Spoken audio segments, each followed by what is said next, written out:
নাজিৰাৰ ONGC আৱাসিক এলেকাৰ কটকটীয়া নিৰাপত্তা বেষ্টনীৰ মাজতো চুৰিকাণ্ড। নাজিৰাৰ ONGC অসম সম্পদৰ মুখ্য কাৰ্যালয়ৰ চৌহদত সংৰক্ষিত আৱাসিক এলেকাৰ B7 কোৱাৰ্টাৰ এলেকাৰ বিশিষ্ট অভিনেতা দেৱাশিষ বৰঠাকুৰ আৰু অভিনেত্ৰী সুকন্যা ৰাজগুৰুৰ বাসগৃহ চোৰৰ চাফাই অভিযান চলে। ঘৰত কোনো নথকাৰ সুযোগ লৈ চুৰিয়ে লুটি লৈ গ'ল 20 লাখ টকাৰ সোণৰ অলংকাৰ লগতে অন্যান্য সামগ্ৰী। ONGCৰ আৱাসিক এলেকাৰ চৌদিশে 25 নং বেটেলিয়ান CISF নিগমৰ নিজা নিৰাপত্তাৰক্ষী আৰু গৃহৰক্ষী বাহিনীৰ সহ লোকে নিৰাপত্তাৰ বাবে গিজগিজাই থকাৰ পাছতো এনেধৰণে চুৰিকাণ্ড হোৱা ঘটনাই আতংকিত কৰিছে আৱাসিক এলেকাৰ পৰিয়ালসমূহে।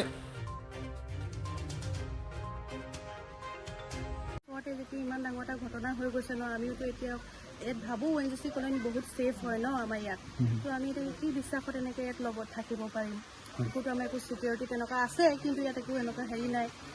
এতিয়া আমাকো কিবা এটা মানে হেৰি লাগে আৰু সহায় লাগে আৰু ভালকৈ, যাতে আমি ভালকৈ সুৰক্ষা হৈ থাকিব পাৰোঁ ন। মানে আৱাসিক এলেকাত আপোনালোকে যিটো নিৰাপত্তা পাব লাগে সেই নিৰাপত্তা পোৱা নাই মানে? হয়, পোৱা নাই কাৰণে আজি এনেকুৱা এটা চুৰিকাণ্ড হোৱা নাই।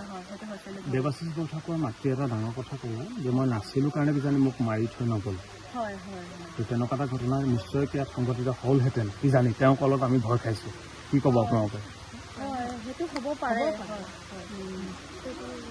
আমিতো মানুহ থকা অৱস্থাতে যদি এইটো কিনাৰতে এইটো ঘটনা হৈ গৈছে ন, আমিও এতিয়া ইমান এটা ভয় এটা লাগি আছে। আমাৰ এওঁ নাইট ডিউটি গুচি যায়, দুটা ল'ৰা ছোৱালী থাকোঁ, তেওঁলোকে চিকিউৰিটিৰ ক্ষেত্ৰতো যায়, নিশ্চিন্ত হৈ যায় তেওঁলোকে।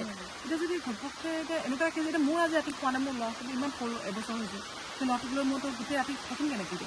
আজি ৰাতি মই এতিয়া খাই থাকিবলগীয়া হৈছে। অন্ততঃ চিকিউৰিটিটো যাতে কিবা এটা ব্যৱস্থা কৰি দিয়ক। মানে আপোনালোকে এতিয়া বিনিদ্ৰ ৰজনী পাৰ কৰিব লাগিব বুলি আপোনালোকে কৈছে, মানে ইয়াত টোপনি নাহিবই ন। ইমান ওচৰতে ইমানখিনি মানুহ থকাৰ পিছতো, ইমান চিকিউৰিটি থকাৰ পাছতো এনেকুৱা এটা হৈ গৈছে, নিশ্চয় আমাৰতো এটা মনত এটা ভয় ভাৱ। আজি ৰাতি এতিয়া কেনেকৈনো ৰাতিটো আমি কটাওঁ।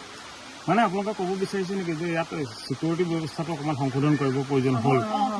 সেইটো আমি ভাবি আছোঁ যে আমি মহিলা সমিতিটো অকণমান কথাটো ক'ম যে তেওঁলোকেও কিবা এটা ব্যৱস্থা কৰক, যাতে আমি অলপ ছেফ হৈ থাকিব পাৰোঁ। আমাৰ ইয়াতে ঘৰৰ মানুহ কোনো নাই ন।